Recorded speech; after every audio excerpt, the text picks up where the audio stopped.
With WWDC just around the corner, the question on everyone's mind is, when is Apple actually putting macOS on iPad?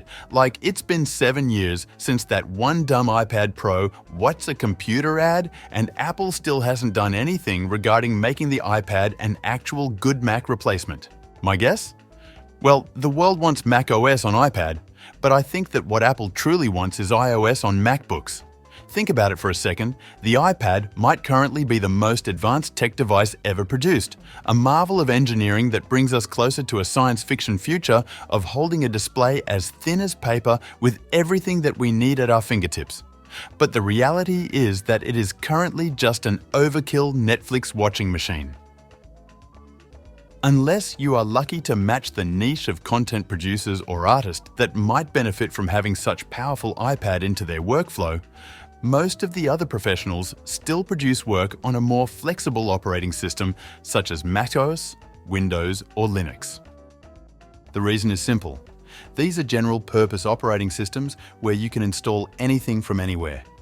It's your responsibility as a grown adult to ensure you trust the sources of your software, be it the App Store or some random website. That isn't the case on iOS though. Everything comes from the App Store, under the pretext that it is more secure for the users. Thus, allowing sideloading would probably be the end of the iPhone as we know it. However, the truth is that Apple takes a 30% cut from all the App Store sales. And at the end of the day, despite all the talk regarding security, the money is the real reason why Apple loves iOS so much. Putting macOS on an iPad wouldn't just risk MacBook sales. In fact, it might not even affect those sales at all since different people need different form factors. And the traditional laptop form factor will always have some advantages like thermal cooling, for example. The real issue is that Apple will lose the exclusivity of the App Store on the iPad as the source for software, and thus a big chunk of revenue. So my guess is that Apple will continue improving iPad OS until it becomes so much better, more stable, more secure, more intuitive, more productive than macOS.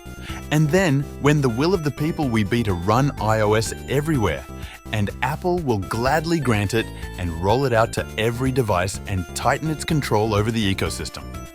Unless, since the EU and others are catching up on Apple's monopoly and enforcing Apple to allow side-loading any app, Apple might finally pull out a USB-C card from its sleeve and finally give us some sort of macOS on iPad as a pro feature and make it look like that was always the goal from the beginning. So, will we see macOS on iPad? Probably not at WWDC. But regulations and Apple's need to adapt might change some things, so we never know. Anyways, drop your thoughts in the comments below and subscribe if you enjoyed the video, and I'll see you in the next one.